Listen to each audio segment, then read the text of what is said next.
मैं आपने आपने कहा कि ये बिल सीधा मीडिया में आया और हमें सर्कुलेट नहीं किया, इसलिए कह रहा हूं मैं आपको। मीडिया में क्या क्या बात आती है इसके लिए हमारी जिम्मेदारी नहीं है। हमारी जिम्मेदारी इतनी है कि बिल सर्कुलेट 6 तारीख को हुआ है। एमपी अब्बू Samdani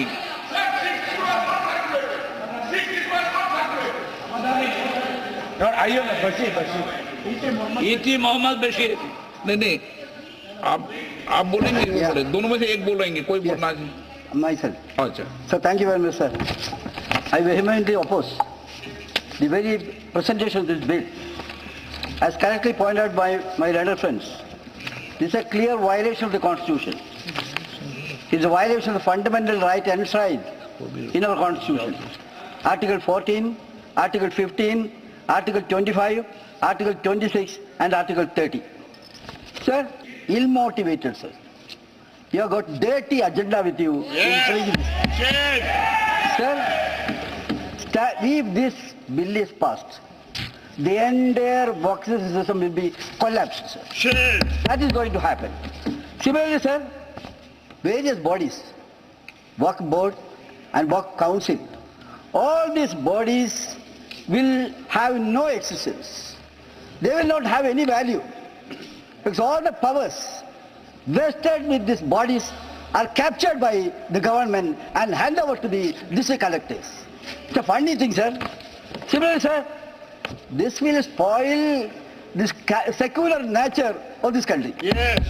Muslims cannot donate to the Hindu system and they cannot donate to Waqf system.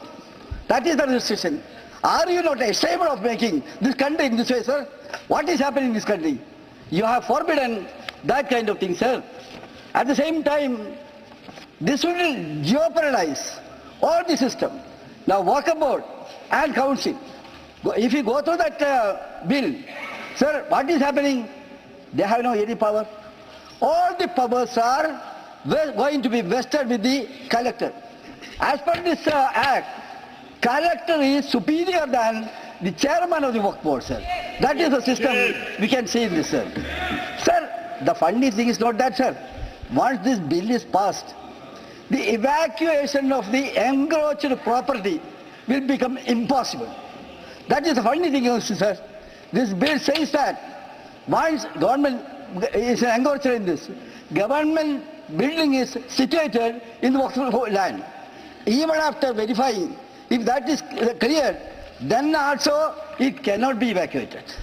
So in fact, sir, you are encouraging encroachment on Waqf land. That is another thing, sir. Sir, another thing, we can very well understand. Powers of the Waqf administration, they will have no, this chairman and the Waqf Board members, they will have no any power. In this various bodies, in the Parent Act, there was a clause. What was that? From various constituency, members are there. There was a stipulation that they should be Muslims. But here, you are saying only 2 names. That should be non-Hindu, non-Muslims. Even the name of a Muslim is not mentioned in this, sir. It means that you want to engross the entire system according to your liking. That is what is happening, sir. Yes. And we have to understand one more thing, sir. Government is trying to create a lot of injustice, sir. Because we had a lot of work. I have participated in 15th Lok Sabha. A JPC was constituted under Mr. Rahman, our leader, committee leader, Umar Khan. He made a wonderful report, sir. It was very clear. There was a lot of good thing. You are repealing all these clauses. After a lot of study, Rahman Khan committee recommended certain things and amendment was made accordingly. Now you are repealing all these clauses. So what I am saying is, you are cruel in this. You have to be sympathetic in this, sir. This legislation, you are killing, recklessly killing the system, the work system. I urge upon you to prevail wisdom. You must think about that. Don't poison this country in a different way. That is what you are doing. Your intention is to spoil this country's communal unity.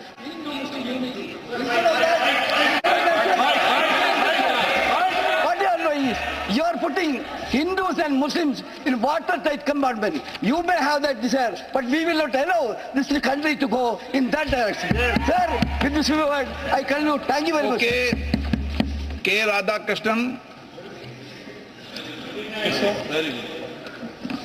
Sir, I strongly oppose the Power Amendment Bill on behalf of Communist Party of India Marxist. Sir, this is against our motto, unity in diversity. This bill has breached our constitutional right of practice of religions. This bill has violated the constitutional article 25, 26, 27, 28 and 30. As per the bill, the Waqf board will become a nominated body. Only intention of this bill is to demolish the Waqf. Before bringing this bill, no consultation has been done by the government with any states or with a Muslim or other organization. So the government want to withdraw this bill. We demand, if not, then send it to the standing committee for wide consultation. Thank you. Shri N.K. Premachandran, आप notice और आप नियम के तहत ही बोलते हो? Yeah, my notice is there. Sir, नहीं, first आप of all, रूल्स के तहत ही बोलते हो? yes, sir. मुसलमानों के खिलाफ है ये कैसे सर? नहीं, ऐसा है, मुसलमानों के खिलाफ बिल्कुल नहीं है। मसला क्या है, हमारे यहाँ सियासत में अगर कोई भी सरकार हो और चाहे ऑपोजिशन कहीं का भी हो, पहले जब बीजेपी थी और अब कांग्रेस और दूसरी पार्टियां ऑपोजिशन में, उसको हिंदू मुस्लिम शुरू कर दिया जाता है। ये खटराक जो है हिंदू मुस्लिम का, इसका वक्फ बोर्ड से लेना देना कुछ नहीं है। एक एक इंच जो ज़मीन की है वो अगर डिजिटाइज नहीं है तो हो जाएगी। और रही बात इसमें हिंदू मुस्लिम की देखने की, सबसे बड़ा जो इसमें जो खराबी है उस पर लोग ध्यान नहीं दे रहे हैं। ये जो कह रहे हैं ना कि वक्फ बोर्ड की ज़मीनें जो है जब्त कर ली गई है, उस पर कब्जा कर लिया गया, इसमें सबसे बड़ी जिम्मेदारी चंदन जी और जिया जी, ये वक्फ बोर्ड के अफसरान की और उनके वकीलों की है। इन्होंने साजबाज करके और ज़मीनों को खुर्द-बुर्द कर दिया, रातों रात वो सरपटीचियसली खामोशी के साथ पगड़ी बना देते हैं। तो सबसे बड़ा जो नुकसान है वो सरकार वरकार नहीं कर रही, ना बीजेपी ना कांग्रेस। सबसे बड़ा जो नुकसान किया है मुस्लिम कम्युनिटी का, और ये सदियों से सुल्तानों ने, शहनशाहों ने जमीन बेवाओं के लिए दी है, दवाखाने बनाने के लिए दी है, मुसाफिर खाने बनाने के लिए दी है, मदरसों मस्जिदों में सुधार करने के लिए दिए। और जो गरीब बच्चे हैं जो अपनी तालीम के पैसे नहीं दे पाते, मेडिसिन के या इंजीनियरिंग के, उनके लिए जो है ये इंतजाम किया गया था। 9 लाख करोड़, 9.5 लाख करोड़ जो जमीन है, इससे कम गरीब मुस्लिम कम्युनिटी को फायदा पहुंचना चाहिए, जो अब तक नहीं पहुंचा है। ये भी बात जहन में रखने वाली है कि रेल और सेना के बाद सबसे ज्यादा संपत्ति अगर किसी के पास है तो वो वक्फ के पास है, और उसका मुख्य उद्देश्य जो हम समझते हैं वो ये है कि मुस्लिमों को ज्यादा से ज्यादा फायदा हो। अब ऐसे में इन जो संशोधनों की बात हो रही है, मैं वक्त साहब आपसे समझना चाहूंगी, इन संशोधनों पर आपको क्या लगता है कि आपत्ति की मूल वजह आपको क्या लगती है? देखिए, बहुत अच्छा आपने सवाल किया। ये संशोधन अगर पहले आ जाते ज्यादा अच्छा था। इसकी वजह बता रहा हूं कि वक्फ बोर्ड की इतनी सारी जो संपत्ति है, 9.5 लाख करोड़ जो इसमें एकड़ जो जमीन है, ये गरीब मुसलमानों के लिए, यतामा, मसाकीन, इस तरह के लोगों के लिए थी। अब हो क्या रहा था, इनको नहीं जा रहा था, तो यही मुसलमान ही उसकी जो है कंप्लेंट्स करते थे। मैं छोटा सा आपको देता हूं एग्जाम्पल। ईदगाह के अंदर एक कौमी सीनियर सेकेंडरी स्कूल चल रहा है, बराबर में जो उसकी जमीन है वो वक्फ बोर्ड की थी, उस पर कब्जा कर लिया डीडीए ने। अब उसके जो बच्चे हैं, 1200 बच्चे हैं, उनको जमीन नहीं है और वो बच्चे जो है वो बर्बाद हो रहे हैं। तो ये वक्त कामरान मलिक साहब, आप ही के पास में आ रहा था। कामरान मलिक साहब, इसको बचाने के लिए ये संशोधन हुआ है। Exactly, transparency. ऐसी खबरें आती रहती है कि भाई वक्फ बोर्ड की तरफ से कई ऐसी जमीनों को बेच दिया गया जो कि कायदे से मुस्लिम समाज के जो गरीब तबके थे उनके क्या फायदे के लिए होनी चाहिए थी। अगर पारदर्शिता आती है तो इसमें ऐतराज है क्या, मैं ये समझ नहीं पा रहा हूं। अगर डिजिटाइज किया जाए इसमें क्या दिक्कत है, अगर डिस्ट्रिक्ट कलेक्टर के पास जो है पावर जाती है इसमें क्या दिक्कत है, दूध का दूध और पानी का पानी हो जाए। ये डिजिटाइज करने के लिए कोई नहीं मना कर रहा, ये तो सिर्फ एक इशू उठा रहा है, दूसरा चीज तो कहीं ना रहे। क्या जनाब जब अभी बोल रहे थे, ये जो है पावर जो डिस्ट्रिक्ट मजिस्ट्रेट को दी है वही तो खत्म करना चाह रहा है सेंटर। जी कैसे? देखिए बेसिकली क्या है कि वक्फ के पास ये पावर है कि वो डिस्ट्रिक्ट मजिस्ट्रेट के थ्रू ये नोटिस दिलवा सकता है कि ये आदेश दे सकता है ना सर। नहीं वो वक्फ बोर्ड वहां अगर आदेश दे रहा है डिस्ट्रिक्ट कलेक्टर के जरिए तो उसके पास पावर हो गई। आदेश नहीं दे रहा, ही फाइल दी अर्जी देगा मजिस्ट्रेट को, मजिस्ट्रेट के थ्रू जो काबिज है गलत काबिज है वक्फ की बोर्ड पर या उसने जो है किराया कम दे रहा है तो डिस्ट्रिक्ट मजिस्ट्रेट के थ्रू, डिस्ट्रिक्ट मजिस्ट्रेट के थ्रू उसके बाद नोटिस जाएगा। एक चीज बताइए, उदाहरण दे रहा हूं, डिस्ट्रिक्ट मजिस्ट्रेट डिसाइड करेगा, कामरान मलिक साहब वक्फ डिसाइड करेगा। कामरान मलिक साहब एक आपके सामने उदाहरण दूंगा। तमिलनाडु का एक मामला है, बहुत चर्चित मामला आया था, आपकी नजर में भी आया होगा। एक पूरे गांव को वक्फ बोर्ड ने कह दिया कि हमारा है, उसमें मंदिर भी था, उसमें सैकड़ों साल पुराना मंदिर था, उस पर भी वक्फ बोर्ड ने कह दिया वो हमारा है। अब जिम्मेदारी वक्फ बोर्ड की नहीं कि वो साबित करे कि वो उनका है, जिम्मेदारी मंदिर की है, गांव की है कि वो साबित करे कि ये वक्फ बोर्ड की प्रॉपर्टी नहीं है। ये कौन सी पावर है सर?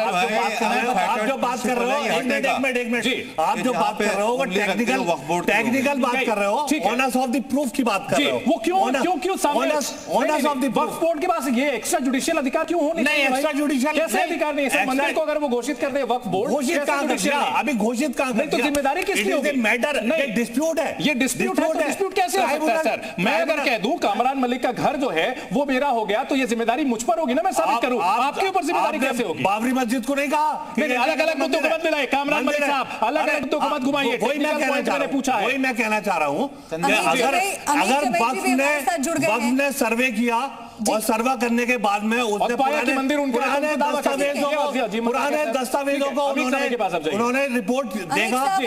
इस बहस में हमारे साथ जुड़ रहे उनको भी शामिल करना चाहेंगे। अब इस बहस पर आपका क्या कहना है? क्या लग रहा है कि ये जो संशोधन है इसको लेकर विपक्ष आखिर क्यों इतनी आपत्ति जता रहा है? मूल सवाल यही बनता है कि देखिए उत्तर प्रदेश में मंत्री जी को लोगों ने नमस्ते करना बंद कर दिया है। अखिलेश जी ने बताया था इस बात को, तब से ये दिल्ली के लोग समस्या में है।